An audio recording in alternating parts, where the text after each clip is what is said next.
আসসালামু আলাইকুম রহমতুল্লাহ বরকাত। সম্মানিত দর্শক শ্রোতা, আমরা অধিকাংশ মানুষ সালাম দেওয়ার ক্ষেত্রে একটি ভুল করে থাকি, সেটা হলো আগে কথা বলি তারপর সালাম দিই। যেমন মোবাইলে কথাবার্তা বলার সময় আগে হ্যালো বলি, তারপর আসসালামু আলাইকুম বলি। ঠিক তেমনিভাবে দেখা যায় বয়ান, ভাষণ, বক্তৃতা ইত্যাদির ক্ষেত্রেও দেখা যায় আগে হামদ, নাত, দুরুদ, খুতবা, তারপর সভাপতি, সেক্রেটারি, অতিথি বৃন্দদের নাম বলার পর সর্বশেষ বলা হয় আসসালামু আলাইকুম।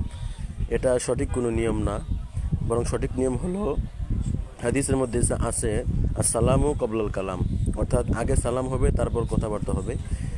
এই হাদিসের আলোকে সালাম দেওয়ার সঠিক নিয়ম হলো মোবাইলে কথা বলার সময় আগে আসসালামু আলাইকুম বলতে হবে, তারপর হ্যালো বলতে হবে। ঠিক তেমনিভাবে বয়ান, ভাষণ, বক্তৃতা ইত্যাদির ক্ষেত্রে আগে সালাম, তারপর হাম, নাত, দুরুদ, খুতবা, অতিথিবৃন্দদের নাম ইত্যাদি বলা লাগবে। আল্লাহ তাআলা আমাদের সকলকে সহিহ বোঝার তৌফিক দান করেন, আমিন।